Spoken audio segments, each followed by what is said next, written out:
Hello नमस्कार दोस्तों। उम्मीद करता हूँ सब अच्छे होंगे और अपनी पढ़ाई को बेहतर बना रहे होंगे। दोस्तों आपको पता है कि एग्ज़ाम हम लोग का जो चल रहा है आने वाला है दोस्तों, आरआरबी ग्रुप डी का और एसआरसी ग्रुप डी का है दोस्तों। और आपका जो एग्ज़ाम है दोस्तों एनटीपीसी का, इन दोनों एग्ज़ाम का डेट दोस्तों लगभग तय है। तो हम लोग इसी का प्रिपरेशन कर रहे हैं और आपको पता है इसमें जो महत्वपूर्ण क्वेश्चन है दोस्तों, आपको पता है कि जीके जीएस के जो, अगर एनटीपीसी की बात करें दोस्तों तो एनटीपीसी में दोस्तों जीके जीएस के जो क्वेश्चन बनते हैं वो 50 क्वेश्चन सिर्फ क्या होते हैं, जीके और जीएस से होते हैं। और बात करें दोस्तों ग्रुप डी में तो 40 क्वेश्चन क्या बनते हैं, जीके और जीएस से बनते हैं। ठीक है, तो हम इन्हीं सारे क्वेश्चन को डिस्कस करेंगे और उम्मीद करता हूं दोस्तों को आपको यहाँ से बहुत कुछ जानने को मिलेगा और ये वीडियो बहुत आपको अच्छा लगेगा और यहाँ से आपकी तैयारी भी बहुत अच्छी होगी। तो चलिए स्टार्ट करते हैं दोस्तों अपने कुछ, अगर आपको लगता है कि हमारा जो स्टैटिक जीके या जीएस आपका अच्छा है तो आपको इस वीडियो को देख करके अपने टेस्ट यानी अपनी प्रैक्टिस जरूर करनी चाहिए। ठीक है, चलिए स्टार्ट करते हैं दोस्तों। अगर पहले क्वेश्चन की स्टार्ट करें तो पहला क्वेश्चन क्या है, कहा जा रहा है कि भारत का जो प्रथम महिला विश्वविद्यालय था दोस्तों वह कहाँ स्थापित किया गया था। तो याद रखिएगा, जो भारत का प्रथम महिला विश्वविद्यालय था दोस्तों वह मुंबई में किया गया था। बात करें मुंबई की तो मुंबई जो है दोस्तों महाराष्ट्र की क्या है, राजधानी है। और यहाँ पर बात करें अगर दोस्तों कोलकाता की, तो आपको पता है भारत की जो पहली राजधानी क्या थी, कोलकाता थी। और 1911 में क्या दोस्तों इसको स्थानांतरित कर दिया गया, कहाँ, कोलकाता से दिल्ली स्थानांतरित कर दिया गया। ठीक है, उसके बाद दोस्तों बात करें 1912 में क्या होता है कि मतलब जो दिल्ली क्या होती है भारत की राजधानी बन जाती है। और बात करें दोस्तों प्रथम महिला विश्वविद्यालय का, तो इसका जो आंसर का जगह आपका मुंबई हो जाएगा। ठीक है, और बात करें बेंगलुरु, तो आपको पता है बेंगलुरु कहाँ है, जो आपका जो बेंगलुरु है दोस्तों, ठीक है, इसको आपको पता है ना, सिलिकॉन वैली भी कहते हैं। किसका कहते हैं, सिलिकॉन वैली किसको कहते हैं, बेंगलुरु को कहा जाता है। भारत की जो सिलिकॉन वैली है किसको कहा जाता है, बेंगलुरु को कहा जाता है। तो ये भी बहुत ही इंपॉर्टेंट क्वेश्चन है। यहाँ पर कुछ और जो इंपॉर्टेंट क्वेश्चन बनते हैं उसको भी डिस्कस करेंगे दोस्तों। बात करें अगर कि खेलों में जो खेल होते हैं दोस्तों, है ना, खेलों में अगर स्वर्ण पदक लाने वाली जो पहली महिला की बात करें, ठीक है, पहली महिला की बात करें स्वर्ण पदक निकालने वाली, एशियाई खेलों में स्वर्ण पदक जीतने वाली पहली महिला, तो आपको पता है दोस्तों ये जो पहली महिला है वो कमलजीत संधू जो है दोस्तों, ये पहली महिला है तो बन गई हैं, पहली महिला है एशियाई खेलों में स्वर्ण पदक लाने वाली। बात करें दोस्तों आपको पता है हाल ही में क्या होते हैं, मिस यूनिवर्स जो चुनी गई हैं वो भी कौन, हरनाज संधू हैं। हरनाज संधू एक क्या चुनी गई हैं, मिस यूनिवर्स 2021 चुनी गई हैं और यह चंडीगढ़ से संबंधित है, यानी का जो संबंध है वो कहाँ पर है, चंडीगढ़ से है। ठीक है, उसके बाद बात करें माउंट एवरेस्ट पे चलने वाली जो प्रथम महिला थी वो कौन थी, प्रथम भारतीय महिला कौन थी जो माउंट एवरेस्ट पर चढ़ने वाली थी। तो आपको पता है दोस्तों बछेंद्री जो पाल थी, बछेंद्री पाल ये प्रथम महिला थी माउंट एवरेस्ट पर चढ़ने वाली। ठीक है, उसके बाद बात करें दोस्तों पहली जो आपके राज्यपाल थे दोस्तों, भारत की पहली महिला राज्यपाल कौन थी, तो आपको पता होना चाहिए सरोजिनी नायडू थी। कौन थी, सरोजिनी नायडू ये पहली भारत की महिला राज्यपाल थी। अगर बात करें दोस्तों सरोजिनी नायडू ही क्या थी, पहली महिला कांग्रेस, भारतीय कांग्रेस अध्यक्ष थी, यानी पहली भारतीय महिला कांग्रेस अध्यक्ष कौन थी, सरोजिनी नायडू थी। और इन्होंने 1925 में जो कानपुर का अधिवेशन था इन्होंने उसकी क्या की थी, अध्यक्षता की थी। इनसे ठीक एक साल पहले दोस्तों 1924 में जो मतलब कांग्रेस के अध्यक्ष की अधिवेशन की अध्यक्षता किया था वो महात्मा गांधी थे और इन्होंने सिर्फ एक अध्यक्षता किया था महात्मा गांधी कांग्रेस की। ठीक है, बात करें दोस्तों जो भारत की प्रथम महिला प्रधानमंत्री की बात करें तो आपको पता होना चाहिए इंदिरा गांधी थी जो भारत की प्रथम महिला प्रधानमंत्री बनी। इन्हें आयरन लेडी के नाम से जाना जाता है। अगर दोस्तों बात करें विश्व की, ठीक है, विश्व की प्रथम महिला अगर बात करें प्रधानमंत्री की तो आपको पता है श्रीलंका की थी, उनका नाम था भंडारनायके, ऐसे कुछ उनका नाम था। ठीक है, तो ये सारे क्वेश्चन आपको याद होने चाहिए। बात करें दोस्तों सर्वोच्च न्यायालय की जो प्रथम महिला मुख्यमंत्री थी, सर्वोच्च न्यायालय की जो प्रथम महिला न्यायाधीश थी दोस्तों, मुख्य न्यायाधीश नहीं, प्रथम महिला न्यायाधीश थी तो वह थी फातिमा बीबी। सर्वोच्च न्यायालय की प्रथम महिला न्यायाधीश कौन थी, फातिमा बेबी। फातिमा बेबी आप कह सकते हैं सर्वोच्च न्यायालय की पहली महिला मुख्यमंत्री बार बार कर रहे हैं, पहली महिला न्यायाधीश। ठीक है, तो ये कुछ महत्वपूर्ण क्वेश्चन थे दोस्तों जो इससे आपको याद होने चाहिए और कभी भी यहाँ से क्वेश्चन पूछे जा सकते हैं। ठीक है, तो उम्मीद करता हूँ ये सारे क्वेश्चन आपको याद होंगे, और अगर नहीं याद है दोस्तों तो आपको सारे क्वेश्चन याद होने चाहिए। ठीक है, ठीक है, तो चलिए स्टार्ट करते हैं, अगले वीडियो की तरफ चलते हैं। देखिए यहाँ पर देखिए, एशियाई खेलों में स्वर्ण पदक प्राप्त करने वाली पहली भारतीय महिला कौन थी? तो हमने आपको अभी बताया, एशियाई खेलों में स्वर्ण पदक प्राप्त करने वाली जो पहली भारतीय महिला थी वह थी कमलजीत संधू। कमलजीत संधू जो हैं ये एशियाई खेलों में प्रथम महिला जो थी वो थी कौन? कमलजीत संधू। बात करें दोस्तों सुचेता कृपाणी की, तो आपको पता होना चाहिए यह पहली महिला मुख्यमंत्री बनी थी भारत की, और एक कहाँ की? यूपी की जो मुख्यमंत्री बनी थी सुचेता कृपाणी। रजिया बेगम आपको जानते हैं दोस्तों, इल्तुतमिश की पुत्री थी दोस्तों, और ये भारत की जो है पहली महिला शासिका बनी थी कौन? रजिया बेगम। बछेंद्री पाल हमने बताया थी दोस्तों, माउंट एवरेस्ट को फतह करने वाली पहली भारतीय महिला कौन थी? बछेंद्री पाल थी। ठीक है, उसके बाद दोस्तों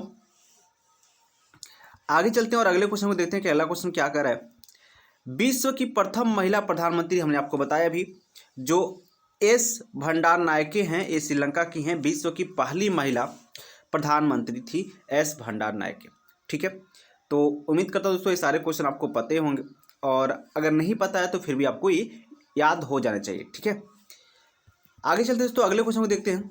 अगर बात करें विश्व का सबसे अधिक आबादी वाला शहर कौन है दोस्तों, तो देखिए जो विश्व का सबसे अधिक आबादी वाला शहर है वो आपका हो जाएगा टोक्यो हो जाएगा। क्या हो जाएगा? टोक्यो। टोक्यो जो है दोस्तों ये जापान की क्या है? राजधानी है। और आपको पता है हाल ही में यहाँ पर टोक्यो ओलंपिक हुआ था दोस्तों, यानी टोक्यो ओलंपिक 2021 हुआ था दोस्तों, जिसमें भारत ने एक स्वर्ण पदक जीता है दोस्तों। भारत ने टोटल 7 पदक जीते हैं, जिसमें एक स्वर्ण पदक है, 2 सिल्वर है और 4 क्या है? कांस्य हैं। ठीक है, तो इसमें जो स्वर्ण पदक जीता है दोस्तों आपको पता होना चाहिए, ये स्वर्ण पदक जीतने वाले दोस्तों नीरज चोपड़ा हैं, और नीरज चोपड़ा का जो संबंध है किससे है? भाला फेंक से है।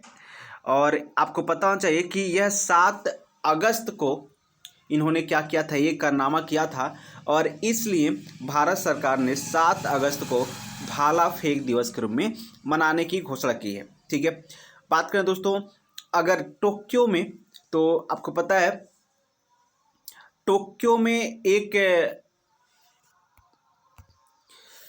तो यहाँ पर देखें दोस्तों, तो अगर विश्व का सबसे अधिक आबादी वाला आपका शहर बन जाएगा तो कौन जाएगा? टोक्यो बन जाएगा। ठीक है, और अगर बात करें दोस्तों भारत में, तो भारत में अगर आप देखें सबसे अधिक जो आबादी वाला शहर है दोस्तों वो क्या हो जाएगा?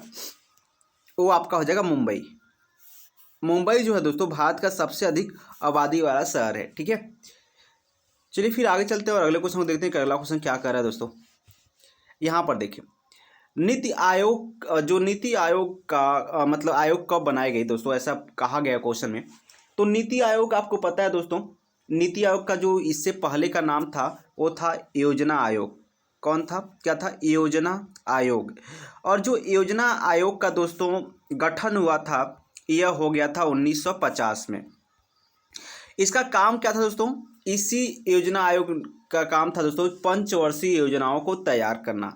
ठीक है, बाद में दोस्तों जब नरेंद्र मोदी जी प्रधानमंत्री बने तो इन्होंने इस योजना आयोग का नाम रख करके नीति आयोग कर दिया, और यह जो डेट है दोस्तों 1 जनवरी 2015 को इन्होंने क्या किया? इसका नाम नीति आयोग कर दिया।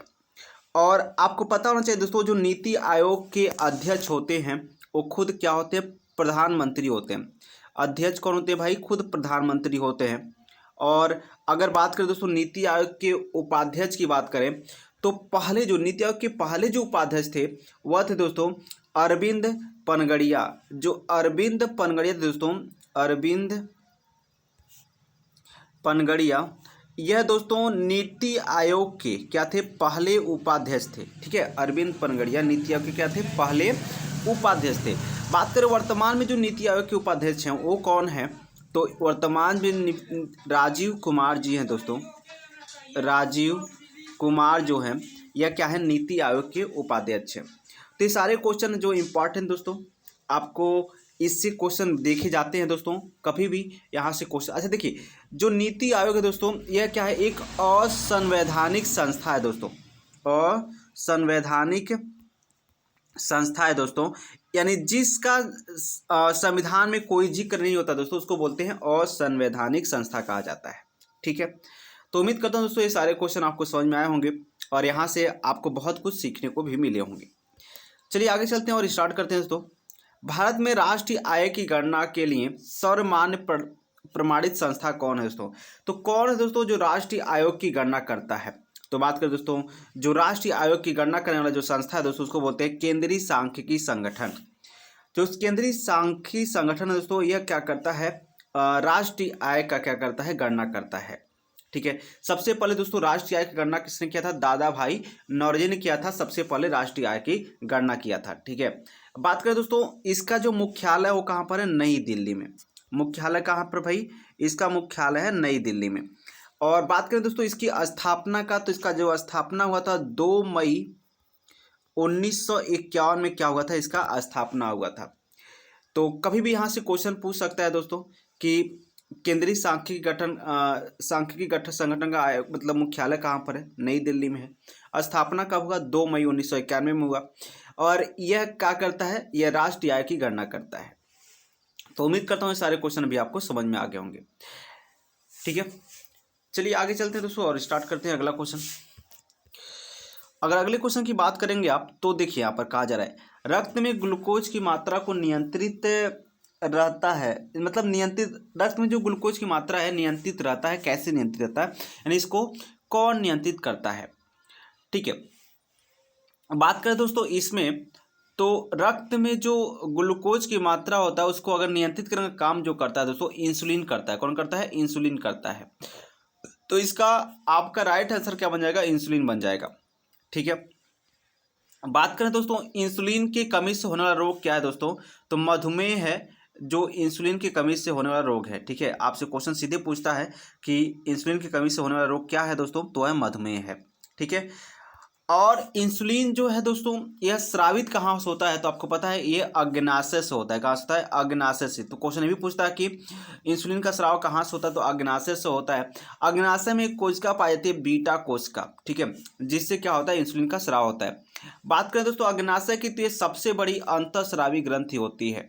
ठीक है, अगर बात करें सबसे बड़ी ग्रंथि तो वो हो जाएगी आपकी यकृत हो जाएगी, लेकिन सबसे बड़ी अंतःस्रावी ग्रंथि मिश्रित ग्रंथि, सॉरी, सबसे बड़ी मिश्रित ग्रंथि क्या होती है? अग्नाशय होती है। सबसे बड़ी ग्रंथि क्या होती है? यकृत होती है।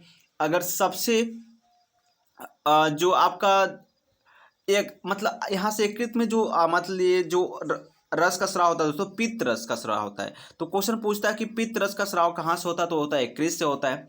लेकिन पित्त रस स्राव तो यकृत से होता है, लेकिन इकट्ठा कहाँ होता है? तो पित्ताशय में होता है। ठीक है, इकट्ठा कहाँ होता है? पित्ताशय में होता है पित्त रस इकट्ठा। ठीक है, तो ये सारे क्वेश्चन है जो आपको याद होने चाहिए।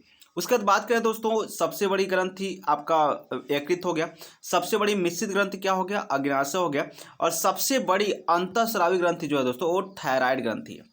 थायराइड ग्रंथि, आपको पता है दोस्तों थायराइड ग्रंथि जो है एक हार्मोन्स का स्राव करती है जिसको बोलते हैं थायरॉक्साइन हार्मोन। और यह क्या करता है? इसका जो यह एक रोग होता है दोस्तों जिसको घेंगा रोग बोलते हैं हम सब, या गलगेट रोग भी कहा जाता है, तो इसको नियंत्रित करने का काम करता है दोस्तों। ठीक है, तो आपको पता है आयोडीन की कमी से क्या होता है? थायराइड होता है दोस्तों। ठीक है, तो उम्मीद करता हूँ सारे क्वेश्चन आपको अच्छी तरह समझ में आएंगे, इसमें आपको कोई भी डाउट नहीं हुए होंगे। ठीक है, चलिए फिर चलते हैं अगले क्वेश्चन को। अगला क्वेश्चन समझते हैं क्या है और इसको भी देखेंगे दोस्तों। यहाँ पर देखिए लेंस की क्षमता का जो मात्रक है, आपसे पूछा गया है कि लेंस की क्षमता का मात्रक क्या होता है। तो याद रखिएगा जो लेंस की क्षमता का मात्रक होता है वाट। क्या होता है भाई? लेंस की लेंस की क्षमता का मात्रक क्या होता है? डायोप्टर होता है। वाट जो होता है वो सिर्फ क्षमता का मात्रा, यानी शक्ति का मात्रक क्या होता है? वाट होता है। ठीक है, लेकिन याद रखिएगा किलो वाट की अगर बात कर दे तो दिक्कत हो जाएगा। जो किलो वाट होता है दोस्तों, किलो वाट यह क्षमता का नहीं मात्रक होता है, ये किसका मात्रक होता है? ऊर्जा का मात्रक होता है। किसका मात्रक होता है? तो याद रखिए जो किलो वाट है ये ऊर्जा का मात्रक है, लेकिन अगर वाट की बात करें तो ये क्षमता का मात्रक है। डायोप्टर की बात करें दोस्तों, तो डायोप्टर क्या होता है? ये किसका मात्रक है, यह शक्ति का मात्रक होता है और इसको P से डिनोट करते हैं और P पावर का होता है 1/F, जहाँ F का वैल्यू हम लोग मीटर में क्या करते हैं, कंसीडर करते हैं। ठीक है, जहाँ F क्या होता है, फोकस होता है लेंस का, और P क्या होता है, उसका पावर होता है। ठीक है, तो याद रखिएगा जो लेंस होता है, ठीक है, लेंस दो तरह के मुख्य होते हैं, एक होता है उत्तल लेंस। तो क्वेश्चन ये भी पूछ सकता है कि किस लेंस की क्षमता क्या होती है, पॉजिटिव होती है, और किस लेंस की क्षमता क्या होती है, निगेटिव होती है। तो अवतल लेंस का जो क्षमता होता है दोस्तों, ठीक है, अवतल लेंस का ये होता है निगेटिव, और इसका क्या होता है, पॉजिटिव होता है।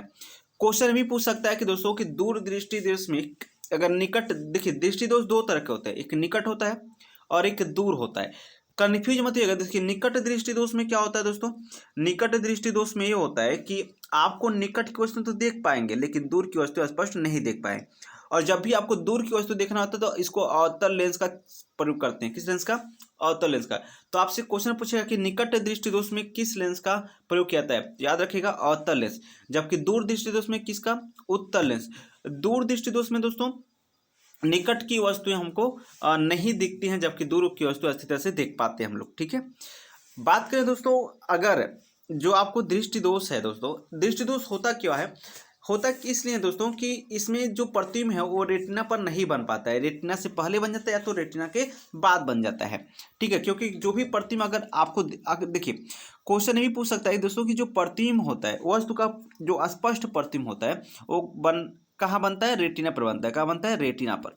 ठीक है, तो अगर वस्तु का प्रतिबिंब रेटिना पर बन रहा है तो हमको स्पष्ट दिखेगा।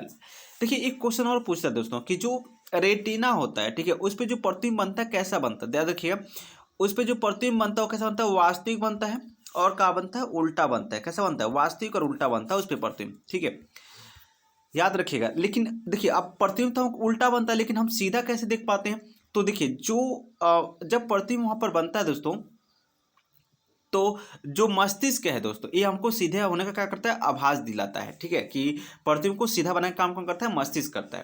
तो ये बातें आपको याद होनी चाहिए। तो इसका जो राइट आंसर हो जाएगा डायप्टर हो जाएगा। ठीक है, बात करें कुछ अन्य मात्रक की जो आपको याद होने चाहिए, जैसे मान लेते हैं विद्युत धारा का मात्रक क्या होता है दोस्तों, विद्युत धारा का मात्रक होता है एम्पियर होता है। क्या होता है भाई, एम्पियर होता है। आवेश का मात्रक क्या होता है दोस्तों, कूलाम होता है। विभवांतर का मात्रक क्या होता है, वोल्ट होता है। तापमान का मात्रक क्या होता है, केल्विन होता है। क्या होता है, केल्विन। और अगर बात करें दोस्तों प्रतिरोध का मात्रक क्या होता है, ओम होता है। क्या होता है, ओम होता है। तो ये कुछ इंपॉर्टेंट मात्रक है दोस्तों जहां से क्वेश्चन पूछ सकते हैं दोस्तों। आयतन का मात्रक, देखिए आयतन को मापते हम लोग गैलन में और बैरल में। ठीक है, गैलन भी माप लेते हैं और बैरल में भी क्या करते हैं, माप लेते हैं। देखिए जो कठोरता का मात्रक होता है मोह है। मोह जो होता है पदार्थ के कठोरता का मात्रक होता है। परमाणु के आणविक मात्रा का मात्रक क्या होता है, मोल होता है। मोल से हम लोग क्या मानते हैं, परमाणु के आणविक मात्रा को मानते हैं। ठीक है, तो ये सारी चीजें हैं जो आपको याद होनी चाहिए दोस्तों, और उम्मीद करता हूँ दोस्तों आपको याद भी होंगे। ठीक है, तो ऐसे बहुत सारे मात्रक हैं, जैसे ज्योति तीव्रता का मात्रक क्या हो गया, कैंडिला हो गया। तो ऐसे बहुत सारे मात्रक हैं जो जिसके लिए हम आपको पता है कि मात्रक के लिए एक हमने वीडियो बना रखा है। तो अगर आप मेरे चैनल से जुड़े हुए हैं तो आप वीडियो देख सकते हैं, उसमें मैंने पूरे लगभग सभी प्रकार के मात्रक को हमने डिस्कस किया है। तो उम्मीद करता हूँ दोस्तों आपको वीडियो देखेंगे और आपको अच्छा भी लगेगा। ठीक है, चलिए फिर आगे चलते हैं और अगले क्वेश्चन को देखते हैं क्या है दोस्तों। यहाँ पर क्या निम्न में से कौन सा प्रबल अम्लीय है दोस्तों। देखिए जो पीएच मान होता है दोस्तों, यानी एक पैमाना होता है पीएच पैमाना, पीएच पैमाना। इसको सोरेंस नामक वैज्ञानिक ने क्या किया था, इसको दोस्तों इस पैमाने का निर्माण किया था। और यह पैमाना हमको ये बताता है कि कोई जो विलयन है या अम्लीय प्रकृति का है या क्षारीय है, यानी किस प्रकृति का है। देखिए अम्ल ये होते हैं दोस्तों जो मुख्य मतलब साधारणतः क्या होते हैं, उनके स्वाद क्या होते हैं, खट्टे होते हैं, जबकि जो क्षार होते हैं दोस्तों उनके स्वाद क्या होते हैं, कड़वे होते हैं। तो ये पता करने के लिए कि कोई विलयन अम्लीय है या क्षारीय है, इसने एक पैमाना बनाया और कहा कि इस पैमाने की अगर बात करें दोस्तों, तो कहा कि जो 7 है ना, 7 पर क्या होगा, कोई भी अगर किसी का अगर पीएच मान 7 है तो समझ है कि वो उदासीन, ना उसमें अम्ल का गुण है और ना उसमें क्षार का गुण है। लेकिन जैसे ही 7 से कम होगा तो क्या होगा, अम्लीय होगा। क्या होगा, अम्लीय होगा। और जैसे ही 7 से क्या होगा, अधिक होगा तो क्या होगा, क्षारीय हो जाएगा। मतलब इधर 0 इधर क्या हो गया, 14 हो गया। तो आप बताइए कि जिसका पीएच मान जितना कम होगा वह क्या होगा, उतना ही प्रबल क्षार होगा, प्रबल अम्ल होगा। तो अगर किसी का पीएच मान 0 है तो इसका मतलब क्या है कि वह सबसे अधिक प्रबल अम्ल होगा। ठीक है, यहाँ पर देखिए दोस्तों, जो जैसे मान लीजिए HCl, ये क्या है, हाइड्रोक्लोरिक अम्ल है, ये क्या है, अम्ल है। HNO3 ये क्या है दोस्तों, अम्ल है, नाइट्रिक अम्ल इसको बोलते हैं हाइड्रोक्लोरिक अम्ल। हमारे पेट में जिस अम्ल का स्राव होता है उसको बोलते हैं हाइड्रोक्लोरिक अम्ल। ठीक है, बात करें दोस्तों, अगर पीएच 7 का है तो पीएच 7 दो लोगों का होता है, एक शुद्ध जल का पीएच 7 भी होता है, और एक जो नमक होता है लवण, इसका भी पीएच क्या होता है, 7 होता है। देखिए, शुद्ध जल का भी और नमक का भी पीएच कितना होता है, 7 होता है। कुछ अन्य जो इंपॉर्टेंट पीएच मान से क्वेश्चन बनते हैं दोस्तों, वो बनते हैं जैसे ब्लड का जो पीएच मान है, यानी ब्लड का अगर पीएच मान आपकी बात करें दोस्तों, तो वह है आपका है, जो ब्लड का पीएच मान है दोस्तों, वो होता है 7.4 होता है। कितना होता है, 7.4 क्या होता है, ब्लड का पीएच मान होता है। 7.4 क्या होता है, ब्लड का पीएच मान होता है। और 8.4 की बात करें दोस्तों, तो जो समुद्री जल होता है उसका जो पीएच मान क्या होता है, 8.4 होता है, क्योंकि आपको पता है समुद्री जल क्या होता है, बहुत ही खारा होता है। और जो ब्लड हमारा होता है लगभग वही भी खारा होता है दोस्तों। अगर आपने ब्लड को चखा होगा तो आप जानते हो ब्लड कैसा होता है, खारा होता है। इसका भी पीएच मान कितना होता है, 7.4 होता है। बात करें दोस्तों, अगर जो दूध का पीएच मान है वो कितना होता है, तो ये लगभग 6.4 से क्या होता है, 6.6 तक होता है दूध का पीएच मान। कितना, 6.4 से 6.6 तक होता है दूध का पीएच मान।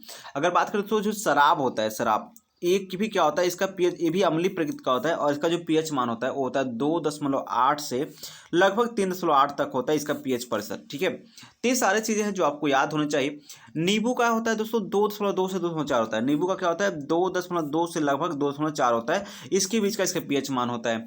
फिर बात करें दोस्तों रक्त का, मैंने आपको बता ही दिया दोस्तों, लवण का बता दिया। ठीक है, तो जो हमारे सिरका होता है, हाँ सिरका याद रखिएगा, तो सिरका जो पीएच मान होता है कितना होता है, 2.5 से कितना होता है, 3.4 होता है सिरका का पीएच मान। तो ये कुछ महत्वपूर्ण पीएच मान थे दोस्तों जो आपको याद होने चाहिए, और उम्मीद करता हूँ दोस्तों सारी चीज़ें भी आपको याद होंगी भी। ठीक है, तो चलिए आगे चलते हैं और अगले क्वेश्चन को देखते हैं कि अगला क्वेश्चन क्या कह रहा है। ठीक है, यहाँ पर देखिए कहा जा रहा है, किसने अपने आप को खलीफा घोषित किया दोस्तों। तो देखिए, ये जो मुबारक शाह खलजी है दोस्तों, इसने क्या किया था, अपने आप को क्या किया था, खलीफा घोषित किया गया था। किसने, मुबारक शाह खलजी ने अपने आप को क्या किया था, खलीफा घोषित किया था। ठीक है, आगे चलते हैं और अगले क्वेश्चन को देखते हैं। देखिए, अर्जुन पुरस्कार कब प्रारंभ हुआ दोस्तों। तो देखिएगा, जो अब बात करें अर्जुन पुरस्कार की, तो ये जो प्रारंभ हुआ था वह हुआ था 1961 में हुआ था। अर्जुन पुरस्कार किस क्षेत्र में दिया जाता है दोस्तों, तो खेल के क्षेत्र में दिया जाता है अर्जुन पुरस्कार। अगर बात करें दोस्तों इनकी धनराशि की राशि कितनी है, तो 15 लाख हो गया दोस्तों इसकी धनराशि। यानी अगर किसी को अर्जुन पुरस्कार दिया गया तो उसको पुरस्कार के रूप में 15 लाख रुपए दिए जाते हैं। बात करें दोस्तों, इस साल जो अर्जुन पुरस्कार दिया गया है, तो ये लगभग टोटल 35 लोगों को दिया गया है, यानी 35 एथलीटों को दिया गया है आपका अर्जुन पुरस्कार। उसमें बात करें दोस्तों, जो अरपिंदर सिंह है दोस्तों, एक है अरपिंदर सिंह।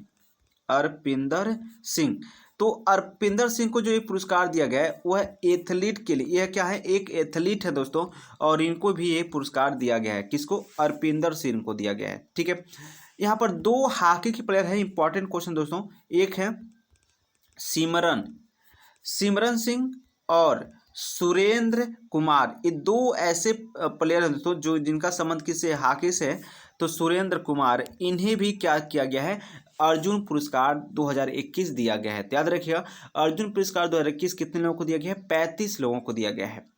अगर बात से पूछा जाए कि प्रथम वह महिला कौन है दोस्तों जिनको अर्जुन पुरस्कार से सम्मानित किया गया है, तो वह महिला दोस्तों डोला बनर्जी। कौन, डोला बनर्जी जो है दोस्तों प्रथम महिला हैं जिनको अर्जुन पुरस्कार से क्या किया गया है, सम्मानित किया गया है, डोला बनर्जी। तो ये सारी चीज़ें हैं दोस्तों जो आपको याद होने चाहिए। देखिए, हाल ही में दोस्तों जो राजीव गांधी पुरस्कार है, इसका भी संबंध दोस्तों खेल से भी इसमें दिया जाता है दोस्तों पुरस्कार। इसका नाम बदलकर क्या कर दिया, खेल मेजर ध्यानचंद पुरस्कार कर दिया गया है। क्या कर दिया गया है, मेजर ध्यानचंद जो पुरस्कार दोस्तों, ये राजीव गांधी पुरस्कार का नाम बदलकर कर दिया गया है। और इसमें जो ये राशि मिलती है दोस्तों, 25 लाख रुपए दिए जाते हैं। यानी राजीव गांधी जो खेल रत्न पुरस्कार था उसकी जो धनराशि थी कितनी थी, 25 लाख रुपए हो गई हैं।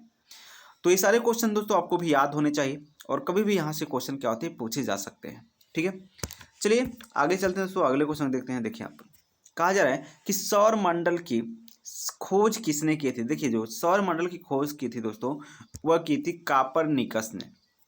किसने किया था दोस्तों? सौर मंडल की खोज किसने की थी? कापरनिकस ने किया था। बात करें जीरो की खोज, आपको पता है दोस्तों, आर्यभट्ट ने किया था दोस्तों। ठीक है, केपलर दोस्तों, इनका जो ग्रह होते हैं, इनके कक्षीय चाल की बात की गई थी दोस्तों। इसने केपलर ने इसके विषय में 2 नियम दिए थे, यानी किस तरह से जो ग्रह हैं वो सूर्य का क्या करते हैं, परिक्रमा करते हैं। तो ये कुछ आज के मत सौर मंडल की खोज। देखिए, बात करें सौर मंडल किसे कहते हैं, तो सूर्य और बाकी जो ग्रह हैं दोस्तों, इनको मिलाने से क्या होता है, सौर मंडल का निर्माण होता है। देखिए, सबसे जो सूर्य के अगर नज़दीक की बात करें तो सबसे नज़दीक जो ग्रह है दोस्तों होता है शुक्र होता है। कौन होता है? शुक्र होता है। उसके बाद कौन होता है दोस्तों? उसके बाद बुध होता है, शुक्र बुध। उसके बाद कौन होता है? पृथ्वी होती है। फिर कौन होता है दोस्तों? मंगल होता है। फिर कौन होता है? बृहस्पति होता है। फिर क्या होता है? अरूण होता है। और फिर क्या होता है? वरुण होता है। सोम, शुक्र, बुध, पृथ्वी, मंगल, बृहस्पति, अरूण, वरुण। ठीक है, कितने ग्रह हो गए दोस्तों? 2 2 4 2 6 1 7, यानी एक और है, हाँ, आपका शनि। जो शनि है दोस्तों, ठीक है, ये आपका बृहस्पति के बाद कौन होता है? शनि होता है। देखिए, अब हो गया शुक्र बुध बृहस्पति पृथ्वी मंगल बृहस्पति शुक्र, सॉरी क्या बोल दिए भाई, शनि, और फिर क्या? अरुण, फिर क्या? वरुण। तो सबसे जो गर्म ग्रह होता है वो शुक्र ग्रह होता है। इसे भोर का तारा भी कहते हैं दोस्तों, और इसे चमकीला ग्रह भी कहते हैं, क्योंकि शुक्र ग्रह है दोस्तों सबसे करीब है किसके? सूर्य के करीब है, तो इसलिए अच्छा, सबसे कम परिक्रमा में टाइम भी यही लेता है, और सबसे अधिक परिक्रमा टाइम कौन लेता है? वरुण टाइम लेता है। ठीक है, और शुक्र को दोस्तों पृथ्वी की बहन भी कहा जाता है। ठीक है, शुक्र को क्या कहता है? पृथ्वी की बहन भी कहा जाता है शुक्र को। तो ये भी क्वेश्चन आपको याद होने चाहिए। ठीक है, तो ये थे कुछ दोस्तों इनके इम्पोर्टेंट क्वेश्चन जो बहुत ही एग्ज़ाम में पूछे जाते हैं दोस्तों। तो उम्मीद करता हूं दोस्तों ये सारे क्वेश्चन भी आपको समझ में आए होंगे, और यहाँ से अगर कोई भी क्वेश्चन बनते हैं दोस्तों तो आप निश्चित ही उसको कर पाएंगे। तो आज के लिए बस इतना ही रखते हैं दोस्तों। जल्द मिलेंगे दोस्तों अगले नेक्स्ट टेस्ट में। तब तक आप अपने और अपनों का ख्याल रखिएगा। जय हिंद, जय भारत।